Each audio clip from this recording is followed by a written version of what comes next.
할렐루야. 모든 영광 하나님 받으시기를 바라고 여러분 한 분 한 분과 가정 위에 우리 하나님 주시는 은혜와 평강이 가득하시기를 주의 이름으로 축원하고 축복합니다. 어느 해든지 가을은 좀 빨리 와요. 빨리 왔다 빨리 가고 그러는 좀 아쉬운 느낌인데 유독 금년 가을은 너무 빨리 깊어지는 것 같아요.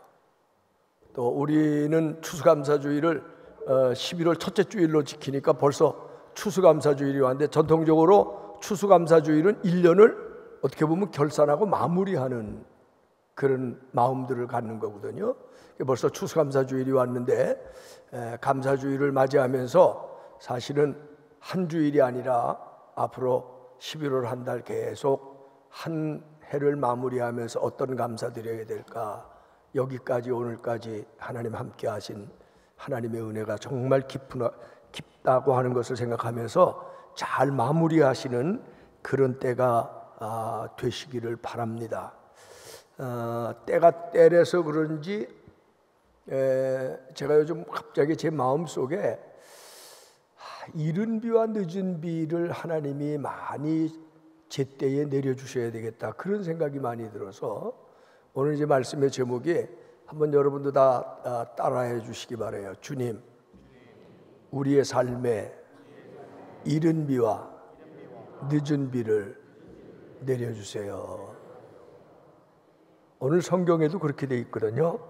신명기 11장 14절에 보니까 여호와께서 너희의 땅에 이른 비와 늦은 비를 적당한 때에 내리시니, 이게 성경이 우리에게 표현하는 아주 풍요한 축복 중에 하나입니다.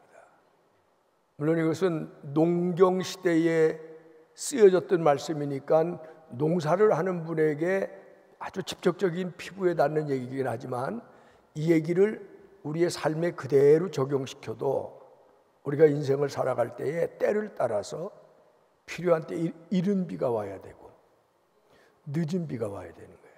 할렐루야, 아멘.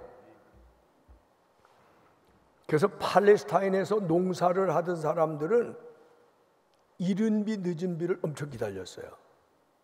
우리하고 좀 시즌이 팔레스타인하고 우리하고는 시즌이 다릅니다. 그래서 우리는 이른 비가 3, 4월인데 그 사람들은 9, 10월이에요.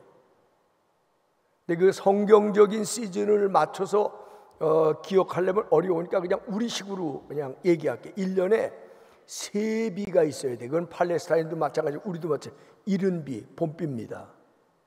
파종할 때 내리는 비예요. 물론 이 사람들에게는 9월, 10월입니다. 그 다음에는 오늘 본문 신명기에는 빠졌지만 성경을 보면 큰 비가 나와요. 여름비입니다. 우리로 말하면. 그래야 여러분이 금방 이해가 돼요. 여름에 비가 많이 와야 돼요. 그리고 가을비입니다. 늦은 비예요. 한번 생각해 보세요. 특별히 팔레스타인 같은 데는 땅이 척박해가지고 비가 오면은 땅이 오래 그 비를 담아두지 못해요. 그래서 다 빠져갑니다. 그래서 그때는 하늘만 보고 농사 짓던 때예요. 파종할 때가 되면 이른 비가 축축하게 내려야 땅이 적당히 물러지고 거기에 씨를 뿌려야 그게 씨가 발화되기 시작하는 거예요. 우리나라는 봄비라 그랬어요. 근데 여름이 되면 어때요? 여름에는 큰 비가 와야 돼요. 그래야 나무도 막 자라고, 그래야 싹이 난 싹들이 막 자라 올라오기 시작하는 겁니다. 무럭무럭 자라는 거예요. 그게 큰 비의 효과입니다. 그리고 가을이 되면, 금년에는 가을비가 조금 지나치게 많이 온 거로 저는 그렇게 느낌을 갖는데, 가을비가 와야 이게 추수할 때 열매가 적당하게 수분을 가지고 영양분을 가지고 단기를 가지고 하는데, 비가 너무 많이 오면 당분이 조금 희석된다는 얘기 이미 다 알고 계시잖아요. 늦은 비가 오는 거예요. 근데 성경에 말하는 늦은 비는 또 그러고 또 있어요. 우리식으로 얘기하면 겨울에 오는 비입니다. 겨울비 혹은 눈입니다. 그것은 내년에 봄을 맞이하기 위해서 대지를 적셔 놓는 비예요. 그게 우리의 삶을 살면서 하나님이 만들어 놓으신 자연 속에는 이른 비와 큰 비와 늦은 비가 적당한 때에 적절하게 내려야지. 비가 와야 될 때 비가 오지 않으면 가뭄이 드는 거예요. 비가 와야 될 때인데 너무 많이 오면 홍수가 지는 거예요. 장마가 나는 거예요. 그런 의미에서 볼 때 우리 인생에도 때를 따라 적절한 때에 적당한 장소에 비가 오는 건 은혜입니다. 여러분의 인생에도 이른 비가 있어야 되고요, 큰 비가 있어야 되고요, 늦은 비도 있어야 돼요. 신앙생활도 마찬가지입니다. 주님 만나서 구원받고 예수 믿기 시작한 지 이제 벌써 까마득한 옛날 추억이 돼버렸어요.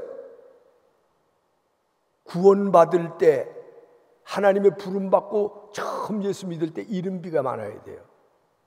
근데 그걸로 안 끝나요. 뭐가 있어야 돼요? 큰 비가 있어야 돼요. 마침 가을 부흥회 한다는데 큰 비입니다. 왜 교회에는 부흥회가 끊임없이 큰 비가 와야 되기 때문에. 스스로 자라요? 큰 비를 맞아야 잘 자라는 거예요. 그리고 늦은 비가 또 와야 되는 거예요.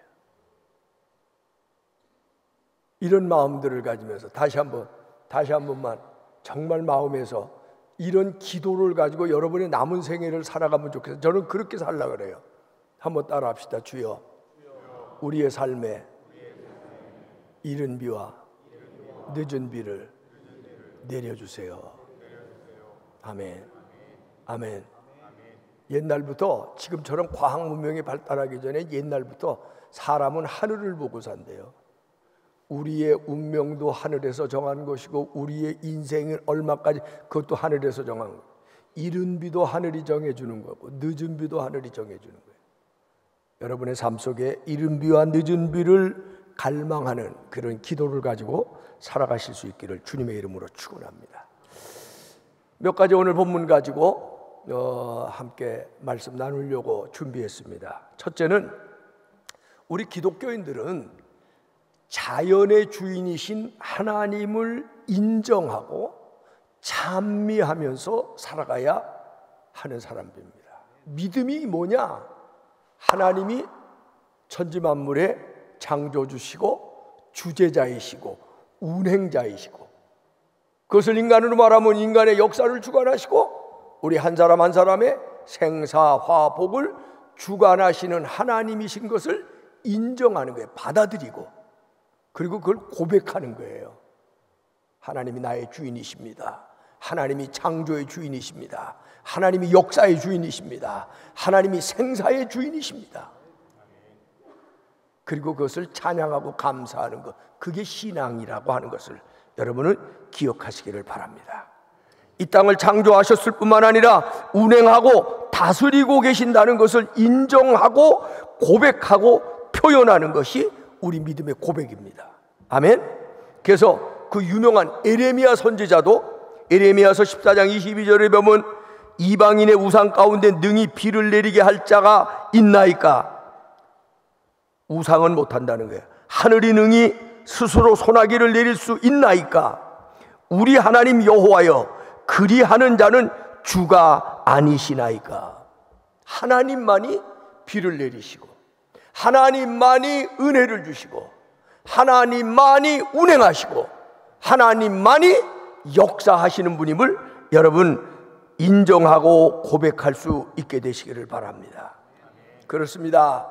하늘에서 비를 내리는 분은 성경적 믿음으로 하나님이 하시는 일이라 그렇게 여겨졌고 믿어왔습니다. 욥기 5장 9절에도 보면 욥은 이렇게 고백합니다. 하나님은 크고 측량할 수 없는 일을 행하시며 기이한 일을 셀 수 없이 행하시나니, 10절에 뭐라고 되어 있냐면 비를 땅에 내리시고 물을 밭에 보내시며, 11절에 낮은 자를 높이 드시고 슬퍼하는 자를 흉기시켜 안전한 곳에 있게 하시느니라. 아멘. 그렇습니다. 모든 인생은, 심지어 모든 자연 만물은 하나님이 내리시는 은혜의 이른 비와 늦은 비가 있어야 이 땅을 아름답게 복되게 살아갈 수 있다는 것을 깨닫고 믿으시기를 바랍니다. 그래서 오늘 신명기 11장 본문 봐도 내가 오늘날 너에게 명하는 나의 명령을 너희가 만일 청종하고 너희 하나님 여호와를 사랑하여 마음을 다하고 성품을 다하여 섬기면, 그럼 뭐라 그랬어요? 여호와께서 너희 땅에, 너희의 삶에, 너희의 인생에, 너희의 가정에 이른 비와 늦은 비를 내리시나니. 아멘. 이른 비와 늦은 비를 사모하고 기다리고 기도하는 저와 여러분이 되시기를 주님의 이름으로 축원합니다. 자, 이제 하나님이 은혜의 비를 내리시고 하나님이 하늘에서 비를 내리신다는 걸 우리가 아멘 했더니, 그 다음에 조금 문제나 갈등이 생겨요. 그게 뭐냐? 여러분, 오늘 두 번째 질문을 잘 기억하시기를 바랍니다. 적당한 양 이상의 비, 이건 홍수입니다. 혹은 비를 내리시잖아요. 이거는 가뭄입니다. 하늘에서 하나님 비를 내리시는데 너무 많이 내리셨어요. 그래서 홍수가 됐어요. 다 휩쓸려 갑니다. 하나님이 하늘에서 비를 내리셔야 되는데 비를 내리지 않아 가물어 농작물이 살질 못합니다. 생태계가 막 메말라 삐뚤어져 파괴됩니다. 그걸 성경적으로 얘기하면 이게 하나님이 벌을 내리셨다. 그래서 옛날에는 하나님의 벌로 여겼기, 하늘의 벌로 여겼기 때문에 비가 안 오면 뭘 했어요? 기우제를 드린 거예요. 그것도 우리가 잘못해서 벌을 내리기 때문에 기우제를.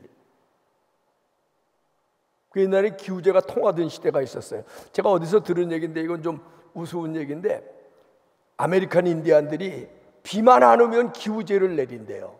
기우제를 드린대요. 그런데 꼭 기우제를 드리면 비가 온대요. 이유가 뭔지 아세요? 비가 올 때까지 기우제를 드리니까.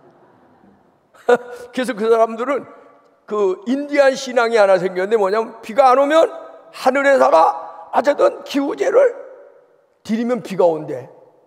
근데 그게 늘 맞는데 왜 올 때까지 드리니까. 이건 참 재밌는 원리이기도 해요. 어쨌든 그런 시대가 있었어요. 하늘에서 비가 너무 많이 와서 홍수가 나는 거 징벌입니까? 대답을 못 하시네요. 성경적으로는 그렇습니다 하는 말도 맞아요. 왜냐하면 노아의 홍수가 인간의 타락에 대한 징계죠. 엘리야 시대 아합 왕의 우상 숭배와 폐악을 하나님이 꾸짖게 하기 위해서 3년 6개월 동안 비를 내리시지 않고 하늘 문을 닫으셨어요. 다시 엘리야가 무릎 꿇고 7번 기도하니 어떻게 됐다고? 하늘이 문을 열었다 그랬어요. 자, 이 얘기를 그대로 문자적으로 혹은 너무 고지식하게 혹은 보수적으로 해석하면 이런 일이 벌어집니다. 이 실제로 있었던 일이에요. 제가 교회하고 목사님 이름만 한 얘기예요. 아마 10몇 년 됐을 거예요. 인도네시아에 쓰나미가 와서 10몇만 명이 죽었어요. 기억나세요? 그때 어떤 목사님이 강단에서 이렇게 설교했습니다. 인도네시아는 주로 이슬람이 70~80%가 돼요. 하나님이 이방 종교 이슬람을 징계하기 위해서 이번에 쓰나미를 통해서 벌을 내리셨다. 이게 얼마나 충격적 사건이었는지 KBS, MBC 9시 뉴스가 다 보도를 했어요. 이건 사실입니다. 그래서 그때 저는 기독교 선교에 엄청난 타격이 왔다고 생각해요. 젊은 사람들, 믿음이 없는 사람들, 또 교회 다니면서도 조금 비판적인 사람들이 뭐야? 하나님이 벌을 내리셔서 13만을 죽이셨어? 기독교인들은 때때로 답을 해야 돼요. 터키에 지진이 일어났어요. 요즘은 그렇게 무지하고 보수적인 목사님들이 없는 것 같긴 해요.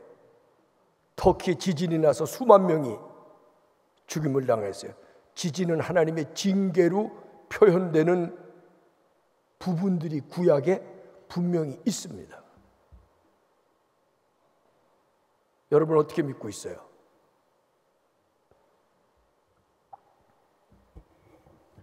이런 얘기는 쉽게 하지 않고 특별히 정죄에 대한 부분은 쉽게 말하면 안 됩니다.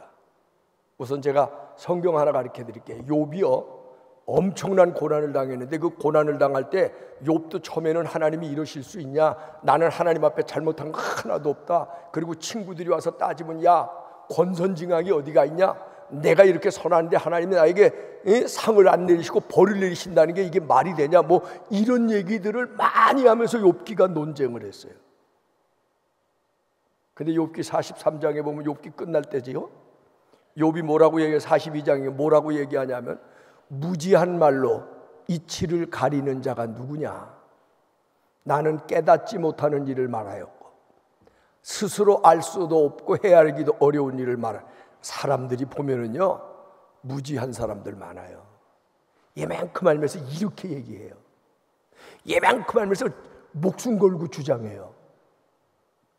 얘만큼 알면서 다 아는 것처럼 교만해요. 목사나 지도자들이 그러면 참 곤란합니다. 하나님이 그렇게 구약시대처럼 홍수로 혹은 가뭄으로 지진으로 사람을 수만 명씩 죽이시는 그런 하나님으로 이해하고 있다면 그는 성경을 너무너무 문자적으로 잘못 해석한 거예요. 예를 하나 들어 설명할게요. 그림 하나 좀 보여주시죠. 이 그림이 뭔지 아세요? 두 그림은 똑같은 건데 여러분 보시는 오른쪽의 그림이 조금 쉽게 설명, 저게 지구예요. 갈색으로 돼서 흑색으로 돼서 이렇게 기둥이 이렇게 있는 게, 저게 지구가 저렇게 기둥이 있는 땅이라고 생각했어요. 그리고 하늘에는 저 위에 보이시는지 모르지만 궁창 위에 물인데 그게 뭐냐면 거기에 물이 이렇게, 하늘에 물이 이렇게 덮고 있다고 생각했어요. 그러다가 하나님이 요놈 하면 문이 열리면 비가 쏟아지는 거예요. 물론 이게 은혜의 비일 때는 있어요. 이른 비를 쏟을 때도 창문이 살짝 열려요. 그래 이른 비가 와요. 큰 비를 쏟으면 어떻게 해야 돼요? 창문을 활짝 열어야 돼요. 그래 큰 비가 되는 거예요.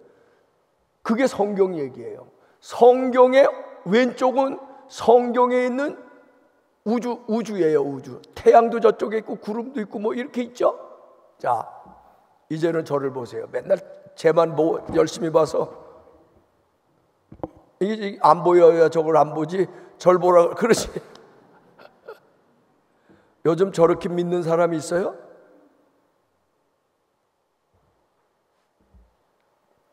(1543년) 코페르니쿠스가 나타나서 지구는 둥글다, 지구는 돈다. 아무도 안 믿었어요. 한 100년쯤 지나 갈릴레오가 그거를 물리적으로 설명을 했어요. 지구는 둥글다, 지구는 돈다.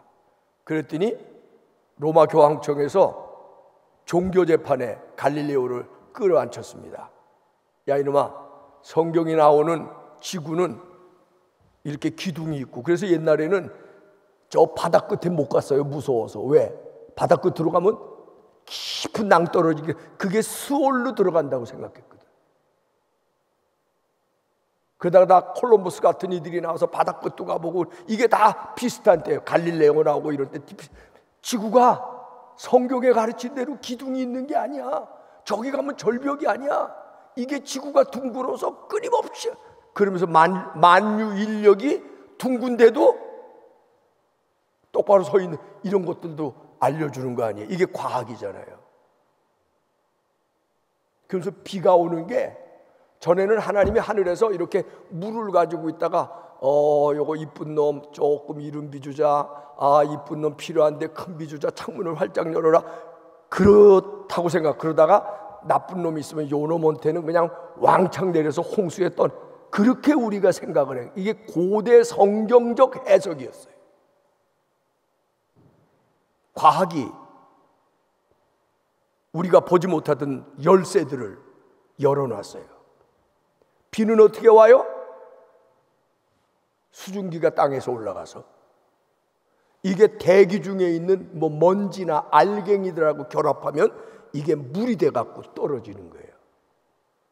그럼 하나님이 운행하신다? 이건 어떻게 보면 하나님이 그렇게 자연을 만드실 때 그렇게 이치를 정하시고 그렇게 섭리하시고 그렇게 디자인하셔서 운행하고 계시는 거예요. 우리는 이제 지금 그렇게 얘기해도 이제는 다 끄떡끄떡하고 아멘하게 돼 있단 말이에요.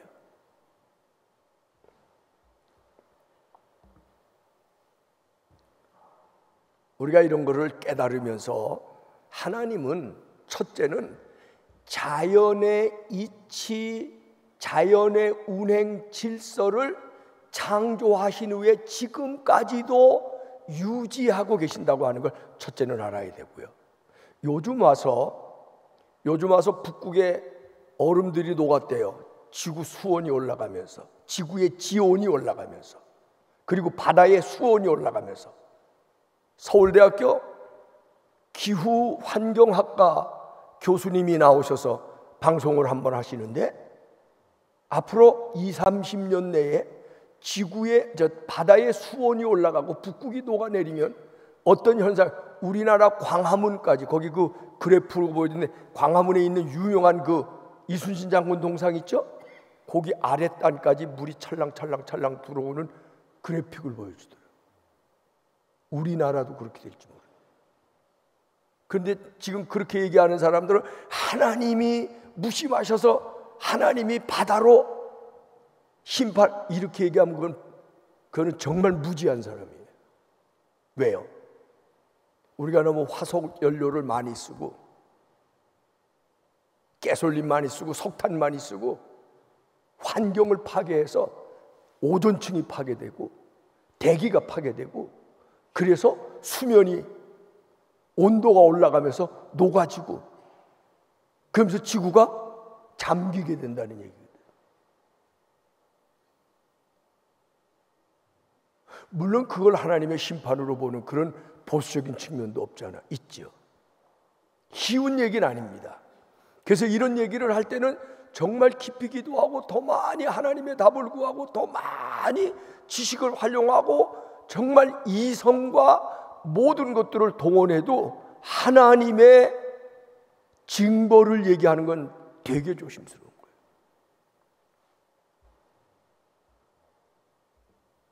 제가 언젠가 여러분에게 그런 말씀 나눈 적이 있어요. 성경에 말하면 모든 질병은 죄의 결과라고 하는 얘기들이 있어요, 없어요? 있어요. 질병은 죄의 결과다. 그래서 옛날에는 아프면 기도하러 간 거예요. 아프면 회개한 거예요. 그런데 과학이 발달하면서 우리가 깨닫게 되는 것은 모든 질병이 다 죄의 결과가 아니라는 거예요. 선한 사람에게도 자연적인 이치에 따라 선한 사람도 병에 걸릴 수가 있어요. 그래서 제가 한 10여 년 전인데 그때 없던 분들도 많이 계시니까, 모든 질병은 다 죄의 결과가 아니다. 마찬가지로 모든 자연재해는 다 하나님의 징계가 아니다. 그러면 하나님은 비를 내리시지 않는 분이니까 그건 또 아니에요. 필요할 때 비를 내리세요. 그러니까 그 관계는 참 설명하기가 쉽지는 않은데, 모든 질병이 죄의 결과다, 모든 자연재해가 죄의 결과다, 징계다, 이렇게 보면 너무 문자적으로 심각한 문제를 갖게 돼요. 자, 오늘 여러분 괜히 갈등하게 한 것 같으네. 이런 얘기들이 참 많아요. 이번에 하마스하고 이스라엘이 전쟁이 일어났어요. 어떤 사람, 여러분 누구 편이에요? 이스라엘 편이에요? 초록은 동색이라고 이스라엘이 괜히 가까워서 그러지 마세요. 저한테 물어보세요. 저는 이스라엘 편도 아니고 아랍 편도 아니에요. 그들이 빨리 평화를 갖고 사랑할 수 있는 사람이 됐으면 좋겠어요. 바람이지만. 유대인은요 600만 할라코스트 알죠? 600만 명이 학살을 당했어요. 얼마나 분할까요? 얼마나 억울할까요? 얼마나 가슴 아파요. 그래서 유대인들은, 지금의 유대인들은 상상을 초월하게 결속돼 있어요. 근데 그들에게 문제가 하나 있어요. 자기들이 그런 억압을 당하고 그런 학대를 받고 그렇게 유린당했으면 이제 정말 극적으로 이스라엘이 독립됐잖아요. 그럼 좀 이젠 넉넉한 마음을 가지고 포용해야 될 텐데 이스라엘은 더 강해져요. 더 강해가지고 어떻게 해야 돼? 복수해야 되는 거예요. 우린 이스라엘이 괜히 성경에도 나오고 우리하고 가까운 것 같아서 이스라엘 이겨라 하고 기도하는데 그러면 안 돼. 그 이스라엘이요, 복수에 불타가지고요, 아실런지 모르지만 팔레스타인 땅을 유엔이 인정해줘서 나라를 건국하고 나서 그래서 생긴 게 팔레스타인 난민이거든요. 그 팔레스타인 난민에게 인간적인 처우와 대우를 해도 화해가 될까 말까 하는데 억압하는 거예요. 유린하고요. 우리로 말하면 갑질하고요. 그러니까 이번에는 팔레스타인이 마치 이게 뭐 같으냐면 옛날에 시집살이 세게 하던 며느리가 시어머니가 되면 다시는 나는 시집살이 안 시키겠다 그러지를 않고 지가 시어머니 되면 더해. 여러분, 군대에서 상관의 그런 그 나쁜 군대의 악습들이 왜 끊어지지 않는 줄 아세요? 지가 쫄병 때 당하면은, 야, 나는 이제 상급자 되면 안 그래야지 이래야 되는데 상급자 되면 지는 더 해요. 배운 거에다가 플러스해서 괴롭혀요. 이게 인간입니다. 이스라엘이요, 팔레스타인 난민들을 인간 이하로 취급해요. 평소에도 그래.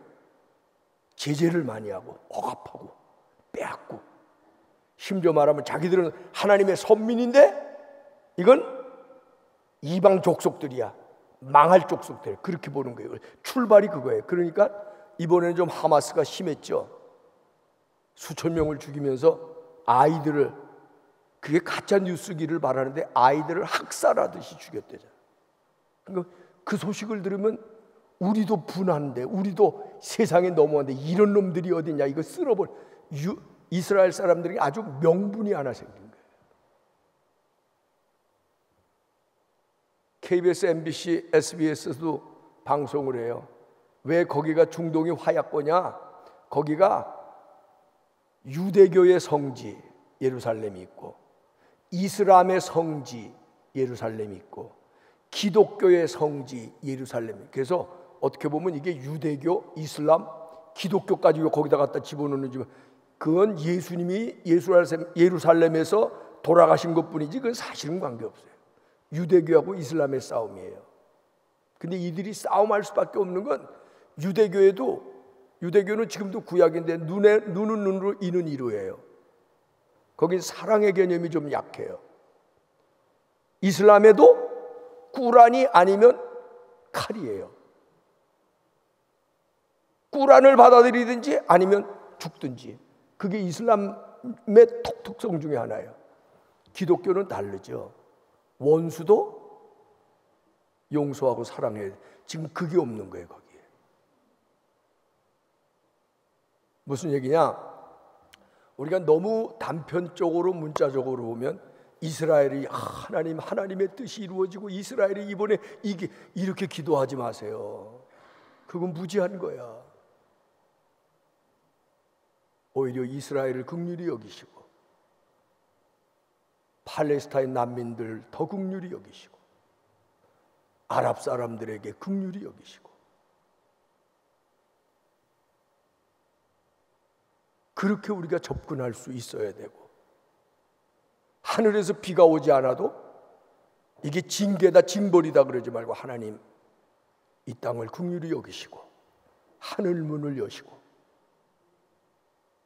이렇게 갈 수 있어야 돼요. 그래서 마지막으로 오늘 이렇게 결론을 내려고 그래요. 하나님은 여전히 하늘과 땅을 다스리고 계시고 지금도 우리에게 은혜의 이른비와 늦은비를 내려주신다는 사실을 믿으시기를 바랍니다. 오래된 얘기지만 1991년 우리가 강남에서 86년에 개척 37년 됐다 그랬죠. 그리고 91년에 분당에 내려와서 예배당을 짓는데 그때 교인이 100명도 안 돼서 한 7, 80명.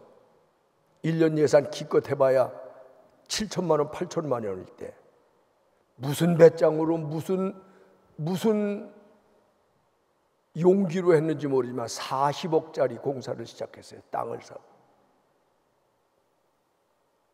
그동안 예배당으로 쓰던 전세값 뭐 이것저것 팍팍 긁어서 땅값을 냈는데 한 절반도 못 냈어요.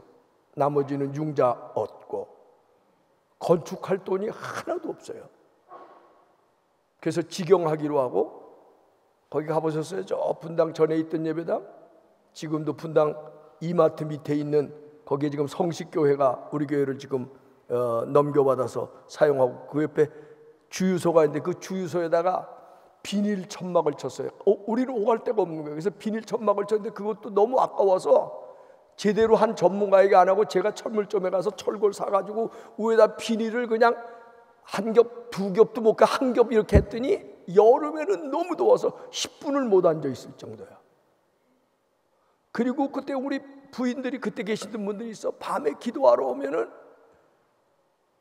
땅바닥에 저 방석 깔고 기도하는데 쥐가 휙 하고 지나가가지고요 놀래가지고 일어나서 피아노 의자밖에 없으니까 의자가 피아노 의자 올라가고 쥐야 그리고 기도하던 그런 때예요.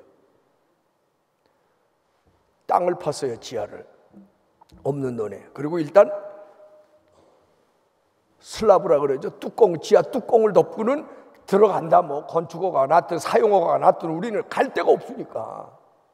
그래서 지하 뚜껑을 딱 덮으려고 그러고 그때 한참 레미콘 파동이 났을 때 어렵게 레미콘하고 계약을 해서 몇 월 며칠 지하 뚜껑을 덮는데 그래서 기도를 막 하고 신나서 이제 뚜껑만 덮으면 우리는 들어간다. 뭐 어떻게 됐든 그러고 기도하는데 일주일 일교회 보고 나오는데 딱 지하 뚜껑 덮는 레미콘 치는 날 비가 억수같이 온대.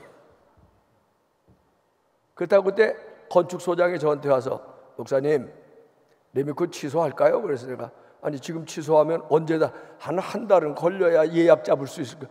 한 달을 어떻게 기다려? 우리 그날 아니면 안 돼. 그리고 그때부터 이제 비상기도 들어간 거야. 막 금식기도도 하고 철야도 한 사흘 동안 난리 난 거예요.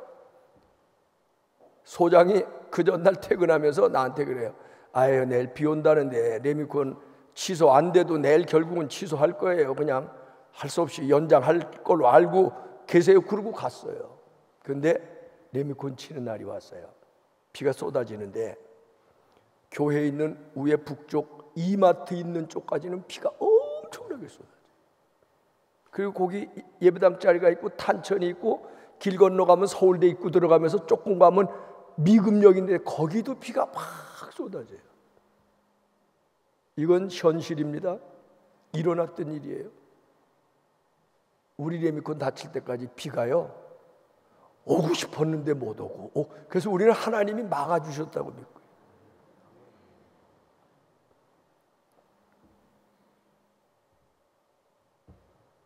비가 쏟아지거나 안 오는 것을 하나님의 징계로 직접적인 해석을 하는데 바로 이런 거에서 오기는 합니다만은 그럼에도 불구하고 여전히 우리는 하나님이 하늘과 땅을 주관하고 계시고 우리의 삶에 필요한 이른 비와 늦은 비를 주시는 하나님을 믿는 줄로 믿습니다.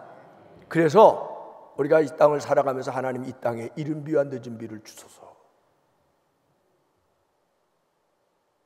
여러분의 인생에도 이런 이른 비와 늦은 비가 있어야 인생이 윤택해지고 풍요해지는 거예요.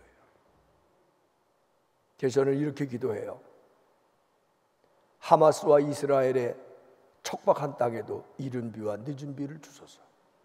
우크라이나와 러시아의 전쟁의 포화 속에서도 하나님이 이른 비와 늦은 비를 주소서.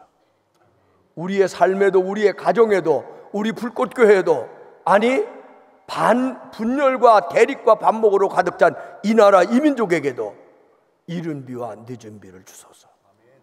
여기에 큰 비도 있어야 돼요. 이런 마음들이 이런 믿음들이 여러분에게 정말 불같이 일어날 수 있는 그런 놀라운 은혜들을 힘있게 되시기를 주의 이름으로 축원하고 축복합니다. 기도합시다. 하나님,